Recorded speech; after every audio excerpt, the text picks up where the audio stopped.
and welcome to the UC San Diego Donor Memorial Service. My name is Celeste Shu, and I am the class president for the first year medical students here.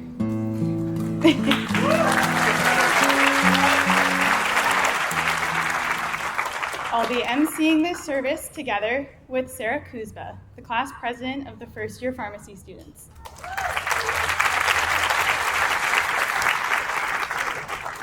Before we begin, I'd like to extend my gratitude to all of the friends and family of our donors for being here today.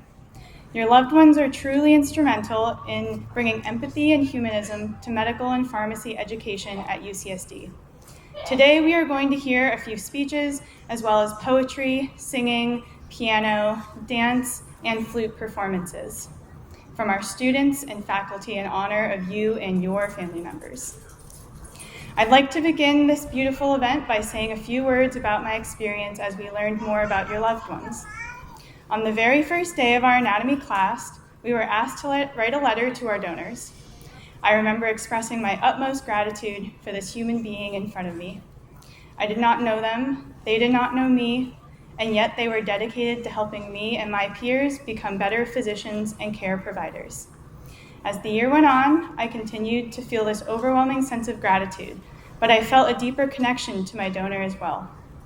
At times, I would instinctively hold their hand or rest my hand on their forearm to support them through what felt like a difficult procedure, as a way of saying, I will take care of you. I felt a sense of responsibility towards your loved ones, to respect them and to make sure they were taken care of as they taught us about compassion and the human body.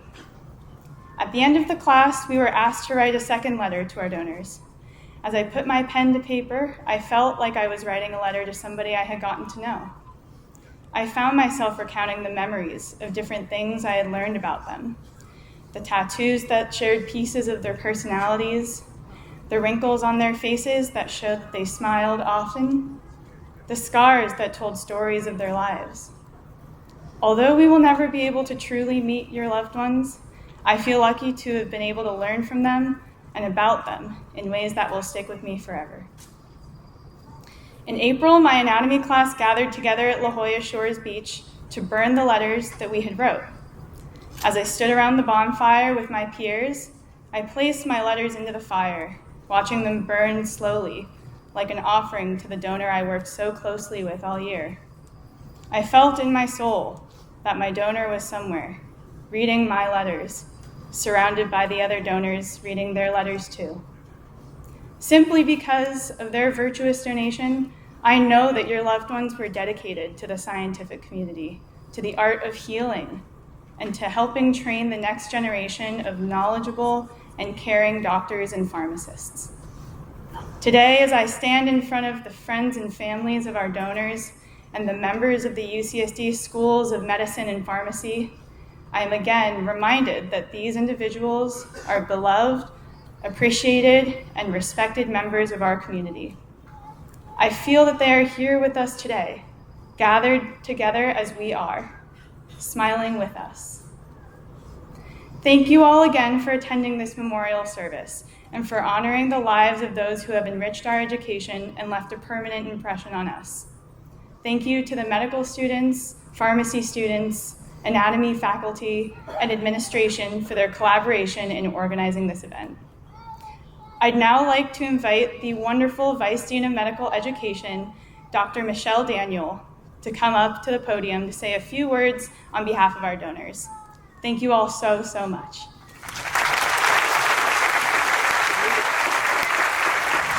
Good afternoon, distinguished guests, families, loved ones, faculty, staff, and students. Today, I stand before you as a daughter who lost her father and as a woman who's lost her best friend. As a daughter and a friend, I honor your loss. As a physician, an educator, and a dean, I honor your gift. A few decades ago, I was the grateful recipient of the profound generosity of an anatomical donor. Thus, I consider it an honor and a privilege to address you all today, to pay tribute to these extraordinary individuals who have forever shaped the education of our pharmacy and medical students. As a physician, I have dedicated my life to the pursuit of healing and the ceaseless quest for knowledge that can make a difference in the lives of those entrusted to my care. But the depth of my understanding and the expertise that I possess would not have been possible without the invaluable contribution of an anatomical donor. In the halls of medical and pharmacy schools around the world, students have been blessed with the opportunity to learn from the very essence of humanity itself. Anatomical donors, through their selfless act, have gifted us with the most sacred of textbooks, the human body. They have become our teachers, our guides, and our mentors, offering their physical forms to illuminate the inner workings of life.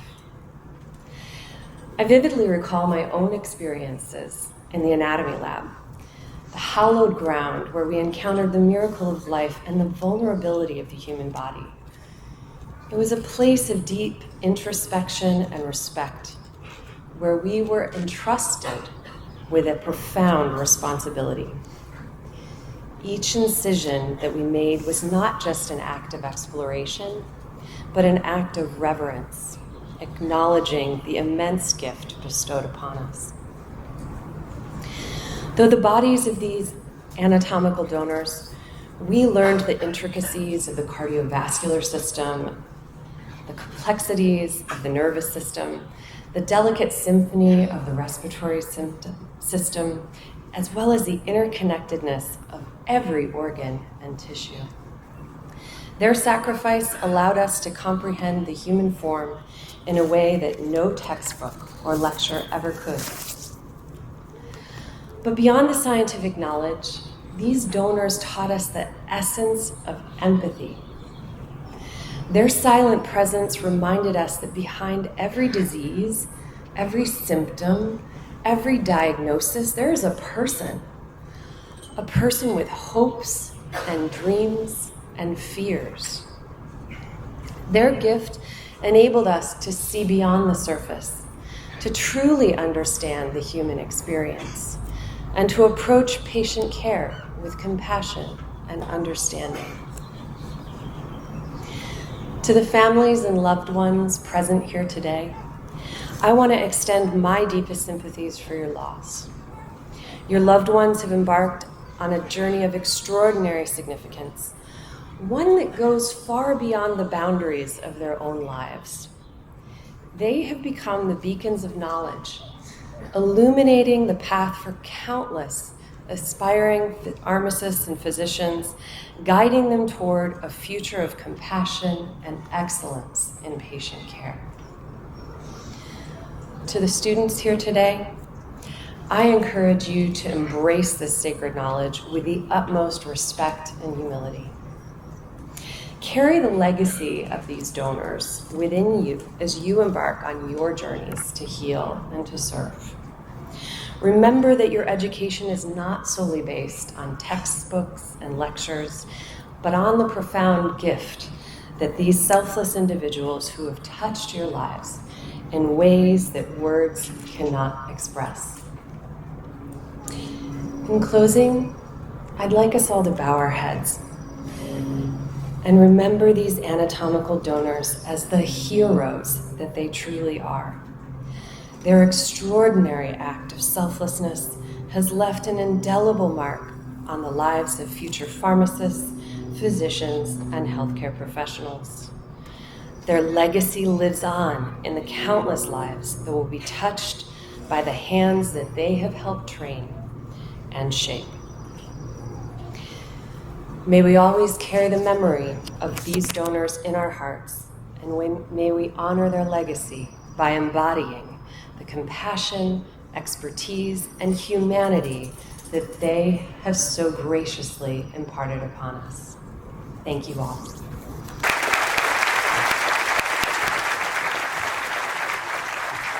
Thank you, Dr. Daniels. Up next, we have Dr. Paul Kingston, who is a health sciences educator here for of the anatomy courses here at UCSD for the School of Medicine and School of Pharmacy. Thank you, Sarah. I'm Paul Kingston, and I teach anatomy here at UCSD to medical and pharmacy students with your donors. My talk has two objectives. First, to ensure we cover some anatomy, because that's what I do, and I'm not sure any other speakers are going to go there. Let me start with a story, which could be the story of anyone or everyone, but there's a twist at the end. We begin with one cell. It divides rapidly into a ball of cells, then hollows out to fill with internal organs. It finds a place to implant, and it builds a placenta. The gut elongates, bending and twisting. Two parallel tubes loop and fold into a beating, kicking heart. The lungs expand like soap bubbles and grow to fill the chest. A simple neural tube mushrooms into the brain and spinal cord with nerves arcing out to electrify the muscles and skin. After 9 months of this, we are born. The lungs inflate, the foramen ovale flaps closed, and the cord is cut. The eyes open to dazzling light. The nervous system blooms with exuberance, molding itself from experience. Bones grow longer, muscles grow stronger, and by 20 years of age, one cell has become 50, 60 trillion, a vast number and imprecise because there's way too many to count. From this glorious plateau, we begin a long, gentle decline.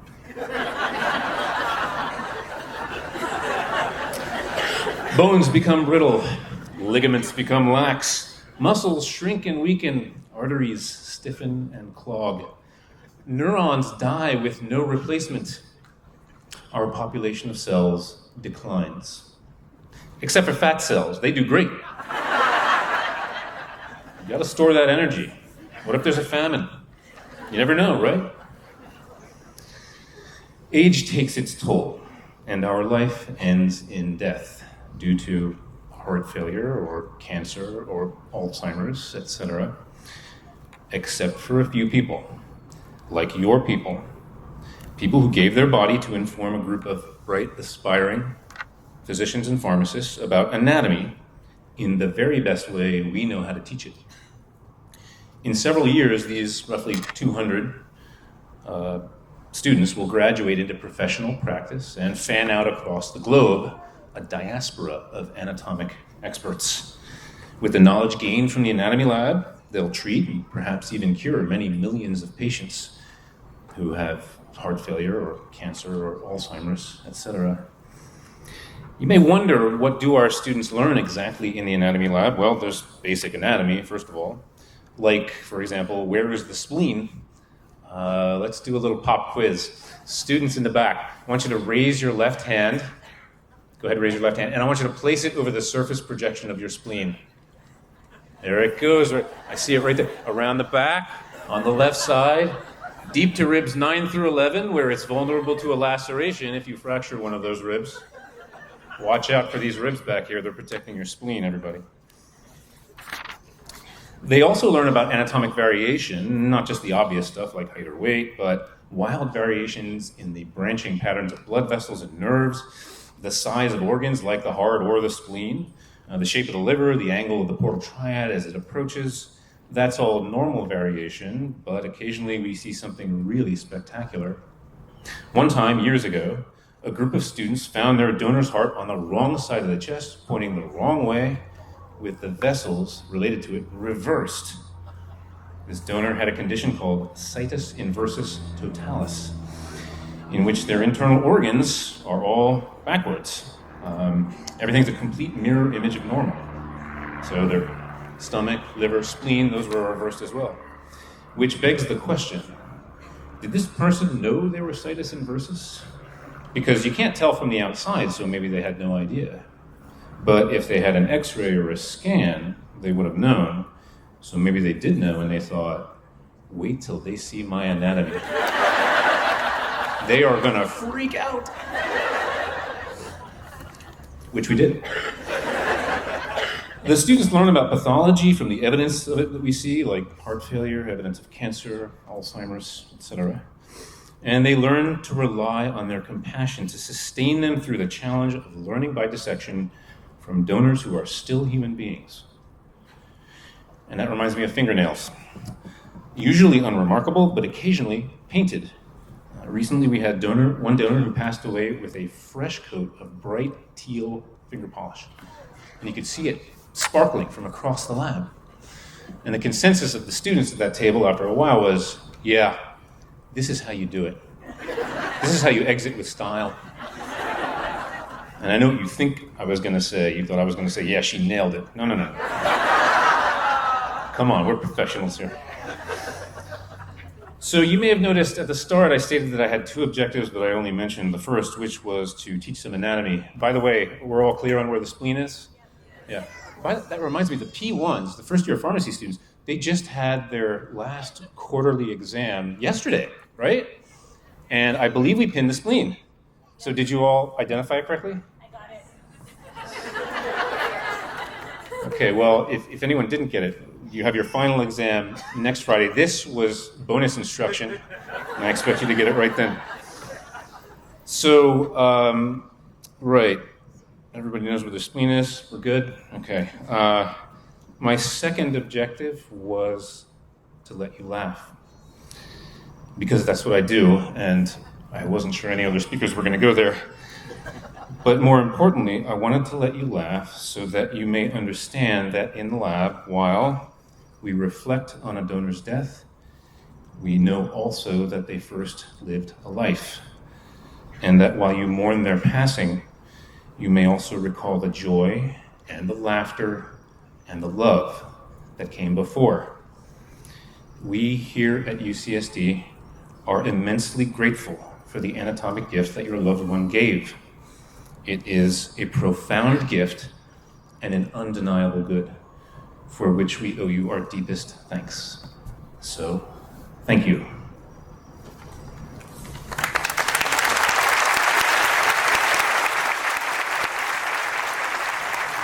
Thank you so much, Dr. Kingston.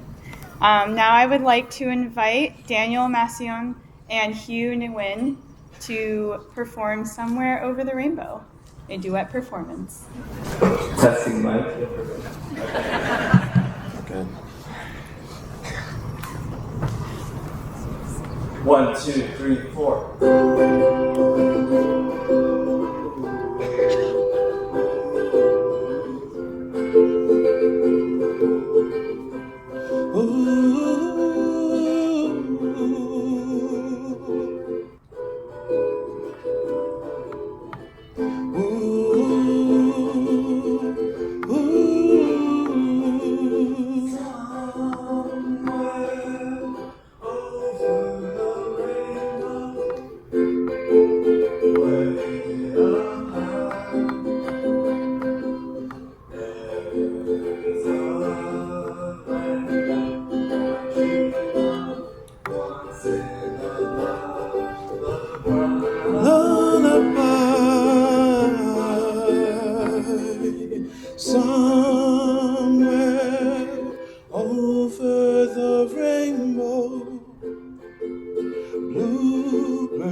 Someday I wish upon a star, wake up where the clouds are far behind me,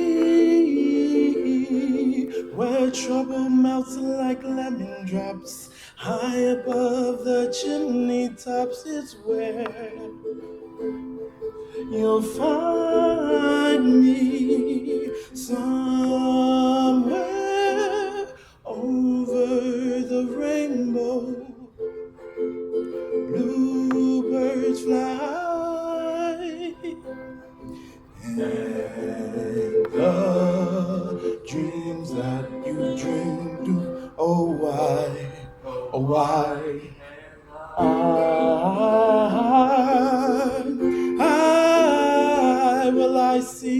trees of green, and I see red roses too. I'll watch them bloom for me and you, and I think to myself, sing it if you know it. What a wonderful world. Y'all sound good. Well, I see skies of blue, and I see clouds of white, and the brightness of the day. Well, I like the dark, and I think to myself, what do we think? What a wonderful world. Yeah. Oh, the colors of the rainbow, so pretty in the sky, are also on the faces of people passing by. I see friends shaking hands, singing, how do you do? But they're really saying,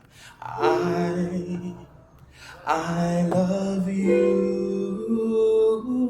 I hear babies cry, and I watch them grow. They'll learn much more than we'll ever know. And I think to myself, what a wonderful world. Oh, someday I wish upon a star high above where the clouds are far.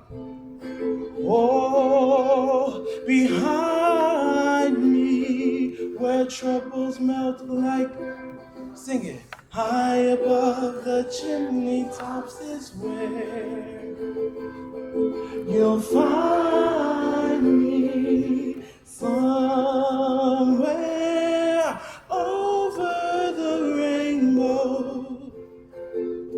Bluebirds fly, and the dreams that you dare to, oh why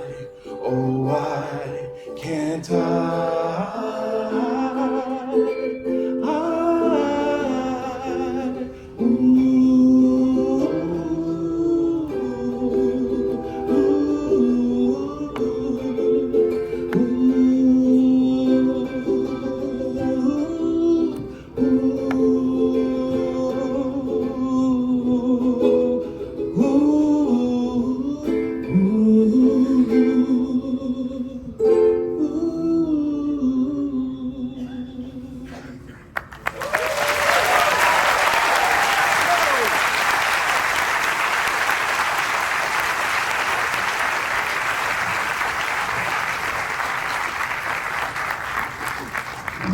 What a lovely performance. Another round of applause for them, please.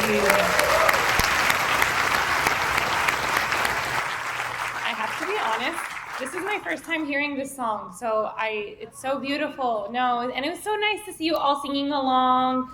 But up next, we wanted to introduce our next speaker. We have Aiden Galati, a first-year medical student. She's going to be doing a short essay for you guys. We can give a round of applause, please. My name is Aiden, and I'm a first-year medical student here, which means I had the privilege of working with UCSD's body donors this past year. Lucky for you all, I will not be singing today. Instead, I will be reading a short essay I wrote titled Lessons from Our Silent Teachers.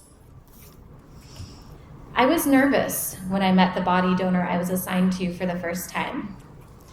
As someone who deeply feels for others, I was once coached by a mentor in a healthcare setting to exhibit more detachment when I felt overwhelmed. So I tried to approach anatomy class in that fashion. And that was sufficient for learning basic science. Over a week, though, I felt more and more discomfort with the way I was approaching my education. After all, this was a person here willing to teach me, which is infinitely more special than a virtual model or a textbook. With the encouragement and guidance from my course directors, Dr. Noel and Dr. Kingston, and from my colleagues, I was able to break down the wall of detachment I had warily built in the beginning. In doing so, my eyes opened to a much more important learning opportunity. Working with my donor no longer was solely about learning the anatomy and function of the body. Instead, it was an intimate experience of discovery with another being, where he shared with me clues about who he was and what his life was like. As I learned more about him, the line of mutual exclusion between me and my donor blurred. I quickly built a strong connection with him that's difficult to explain. I looked forward to learning in a class that originally I thought I might not enjoy. Sorry, Dr. Kingston. When working with my donor, I felt at ease, like I was interacting with someone I knew and who knew me. In a sense, he was my first long-term patient. I became fiercely protective of him and took on the responsibility of managing his care in our class. I rarely left his side and ensured he was always treated with respect. And as our connection grew, so did my gratitude. On the day of our last anatomy exam, I took time to say goodbye to my donor before leaving the classroom. Shortly after, I drove out to the Scripps Institute of Oceanography, where UCSD has erected a beautiful memorial site overlooking the ocean that's dedicated to our body donors. I sat there and I took time to reflect on this past year and the lessons I learned from my silent teacher. Interacting with my donor provided me the unique opportunity to truly define how I want to practice medicine. He taught me that for someone like me, embracing connection is the key to being the best doctor I can be. Empathy and compassion are conduits for outstanding medical care. And after this experience, I feel confident in my ability to build connections with my patients in the future and utilize my understanding of the human body to help them. At the donor memorial site, there are 3 boulders on a cliff. Each boulder is cut down the middle, and the division is widened by a few inches. Running between the 2 halves is a metal beam placed in the gravel. To me, these signify the nature of the relationship I have with my donor. One half of the boulder represents him, and the other half of the boulder represents me.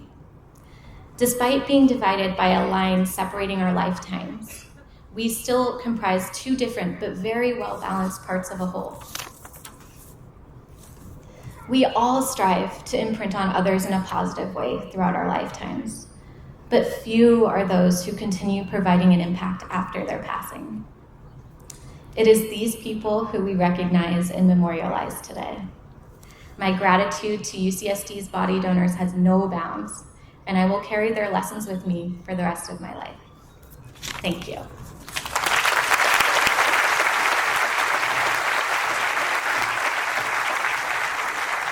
Now I would like to introduce Lauren Wedekind and Logan Sigua to come up and perform 2 songs, the first being Nocturne in E-flat major, and the second being Beautiful Sadness. Thank you.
Thank you, Lauren and Logan. Up next, we have a family member of one of the donors, but this is not just any family member. We have Rachel York. She is the daughter of the first chancellor here at UCSD, and her mom was the first lady here at UCSD, so please welcome her. It's especially moving to me to be able to speak today. My father, who was the first chancellor here, died in 2009, and my mother just died last year. They both were very proud to be part of the body donor program. In fact, the idea came from my mother's best friend, Ursula Roth. After she signed up for the body donor program, she liked to boast that she would be the first person in her family to go to medical school. Her other claim to fame was that her brother-in-law was the most interesting man in the world from the Dos Equis commercials. I'd like to tell you about my parents. My mother, Sybil Dunford, was born in 1924. And despite the Depression, she spent an idyllic childhood in Buttonwillow, California. That's right near Weed, not far from Bakersfield. And then she came to Berkeley to study Latin and math. My father, Herb York, came from Rochester, New York. His father and grandfather were train guards on the Buffalo, New York line, and his other grandpa was a professional coffin liner, which explained, as Dad liked to say, a house full of purple satin cushions. In the Depression, they were so poor, my father's family, that they sent Dad as a boy every week to pay the doctor a nickel a time. As World War II began, my dad was recruited as a graduate student in nuclear physics to go to Berkeley to work on what became known as the Manhattan Project, which focused on splitting the atom and creating the bomb. At the same time, Mom, also at Berkeley, got a student job in a secret location as a telephone operator, secret due to the war. The fellows up on the hill working on the cyclotron had a bet on as to who could find the girl with the beautiful voice first, and my dad won. Their very first date was a St. Patrick's Day party at Robert Oppenheimer's house. I think you might know he was the father of the atom bomb. Soon, though, Dad was sent off to his own secret location, Oak Ridge, Tennessee, to work on the Manhattan Project. They reunited after the war and were very happily married for more than 50 years. When the Russian satellite Sputnik went up, 1957, Dad was recruited from Berkeley to become the number 2 man in the Pentagon.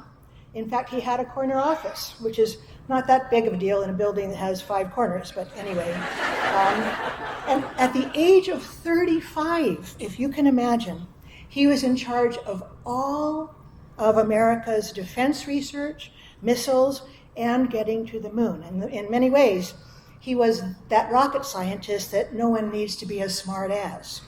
And in fact, some of you may have heard of the Nazi rocket scientist Wernher von Braun. He worked for my father, which made my father very uneasy, not a nice man.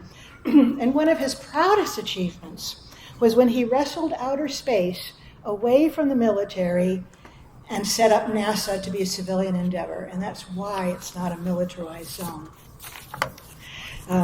He was also Secretary of Defense for a grand 3 days, just before McNamara was sworn in. So during the Kennedy inauguration, we actually had a red hotline to the war room in my parents' bedroom.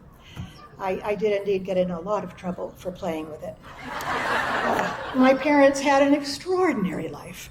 It was filled with the globe's top politicians and scientists. Charles de Gaulle was enchanté. Eisenhower asked Mom if she could possibly convert Dad into a Republican because the cabinet was complaining about him. They dined at the White House. They met the Kennedys, J. Edgar Hoover there. They shared a joke with LBJ. They had tea with the Archbishop of Canterbury in his London palace. Really, what a life for these two from Buttonwillow and Rochester, New York.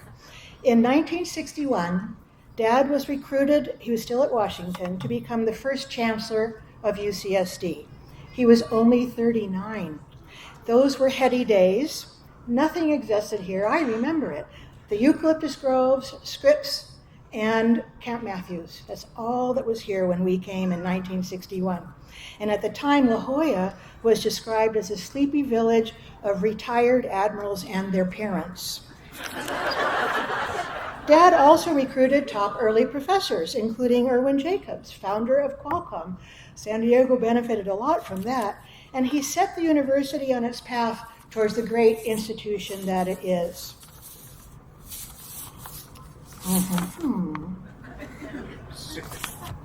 Okay, that brings us to the medical school. In the very early days, Clark Kerr, who was the president of the whole UC system, asked Dad over coffee down here in La Jolla, should UCSD have a sports stadium? Nope, was the answer. Should UCSD have a medical school? Yep. And that's how it all began, literally over a cup of coffee. Dad, I remember in 1964 when Dad recruited the very first dean of the medical school, Dr. Joseph Stokes. As a 14-year-old, I was madly in love with his 15-year-old son, who paid me no mind. Anyway, Joe was a wonderful man. He was a leader in preventative medicine, infectious and cardiovascular diseases, and even genetics in the very early days. Since then, of course, the medical school has grown into one of the premier schools in the whole world.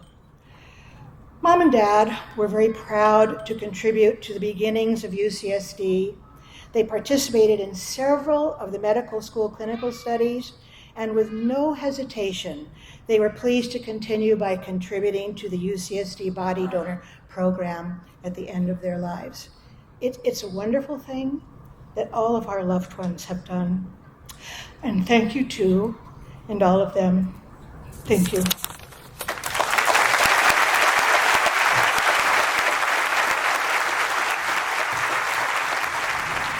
Thank you so much, Rachel. All right, the next performance, we are going to have a little bit of a change in the program.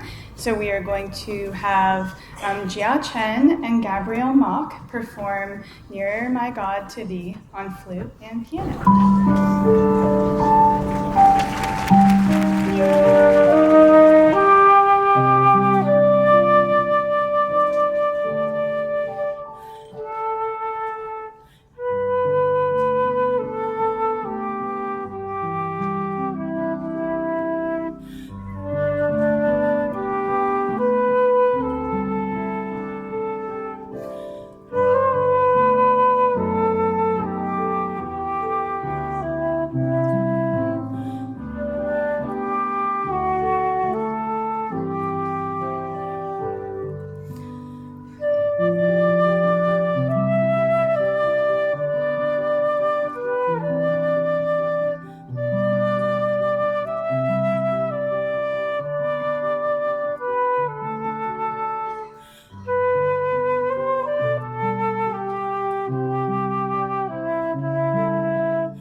Thank you, Gia and Gabrielle, for their lovely performance. Up next, we're actually going to have a dance performance by first-year medical student Yasoda Satpathy. Earlier this year, as a first-year medical student, I lost someone who I considered my grandmother. Before that, while I was working with the body donors, kind of like Eden, it was a very somewhat detached process in the sense that I was just learning. I knew it was a human being, but when I lost my grandmother, it felt real because now this was someone's grandfather or grandmother that I was working with. So one thing that my grandmother taught me was even though we might see someone during their last days, they might look different from what we remember them as.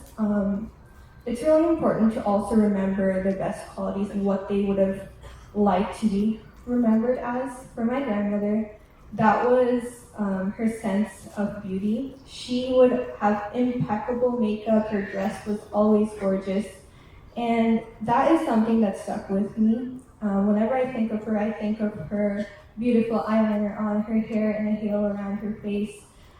She would always be smiling. We always got the comment that we had the same eye smile. Our eyes would kind of disappear when we smile. So that was something that stuck with me, and I would like to dedicate this performance to her. This dance shows a young woman getting ready in the day. She's putting on jewelry, she's putting on makeup, she's trying her clothes. So I hope that as you're watching this performance, you think of your loved ones as they would have liked to be remembered, with their best qualities, whether that's their laughter or their beautiful hair or the way they would smile at you. I hope you just remember that while you're watching this performance. Thank you.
And now we are going to have Dr. Arvin Wally, who is a previous class president here at UCSD, come up to speak today. Thank you. To the families of the donors and the UC San Diego Health Sciences, the School of Medicine, and the Skaggs School of Pharmacy, thank you for inviting me to join you here today. 10 years ago, my class of medical students began our journey in medicine. On our very first day of medical school, we met our first patient, a person who donated their body so that future physicians could learn the healing arts. The body donation program and these sessions in anatomy were the gateway to my practice in medicine. Before every anatomy session, my group and I would recite the following: may we respect this body, may we learn from this body, and may we serve with this knowledge. Our first patients, your loved ones and family members, left permanent imprints on our lives and will forever impact us. It was in anatomy that we as doctors in training face human mortality directly and develop a deeper appreciation for what medicine is all about, the preservation and celebration of life itself. My experiences in anatomy inspired me to return as a teaching assistant for medical students and pharmacy students years later. Today, 10 years later, I am now finishing my 5th year of neurosurgery residency. It's been 10 years since those lectures in anatomy, yet the lessons that I learned still matter and still make a difference. I remember Paul Kingston's lectures, as vibrant as they were, and I see he hasn't lost his touch. In surgery, as well as medicine and in pharmacy, what we do is we fundamentally modify anatomy or structures or receptors to treat and cure diseases. Through changing anatomy, we better allow people to extend their lives and, importantly, find quality, joy, and meaning with the time that they have. In anatomy, we gain the knowledge of how organ systems work, how they allow human life. And we also appreciate that life is fundamentally sacred. Our bodies allow us to live our lives as children, parents, siblings, family members, and loved ones. I would like to share a metaphor from the Dharmic traditions of how a single flame can ignite and light countless others, spreading warmth and light. Your loved ones serve as those lit candles, igniting our curiosity and illuminating within us the knowledge to comprehend the human body and to value life. They entrusted us with a sacred mission to gain insights and wisdom to alleviate suffering and foster wellness. So I'm here today to fundamentally say thank you. Thank you for the light your loved ones ignited within us, a light we carry forward as we navigate the human journey of healing and connection. May their legacy continue to inspire us, their generosity guide us, and may our shared humanity remind us to live with purpose each and every day we are gifted to enjoy. Thank you.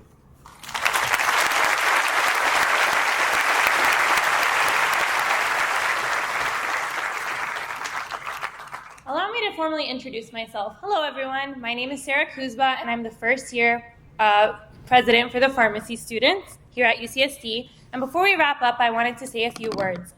Today, we came together for a ceremony of gratitude to commemorate the lives of the loved ones who gave so generously.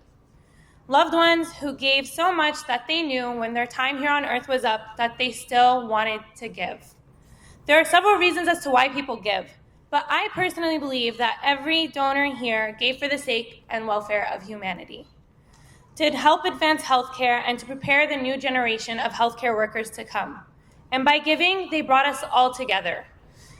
People whose paths may have never crossed, all because a loved one was generous enough to give. These loved ones have given in the utmost capacity that one can give in, and in return, it was the start of strengthening the ties of everyone here today. To the students, remind yourself what brought you to the field of pharmacy and medicine. Let the motivation continue to drive you through school and through your career. Take the knowledge you've learned in our anatomy course and embrace and advocate for changes that improve patient care. To the families, we cannot express our gratitude enough to you and your loved ones who gave so generously for the sake of humanity. Please know that from here on out, we are all here to share the experience of knowing a loved one that impacted our lives in varying capacities, and we must allow these experiences to bring us together. With that being said, the pharmacy and the medical students would love a chance to get to speak with you all, with the friends and families here today, to get to know who you are on a personal basis and to learn more about your loved ones and the personal impact that they had on your lives. If everyone could please make their way to the Met lobby, which is right behind us, where the trees are over there, and the medical students and the pharmacy students will see you shortly. Thank you.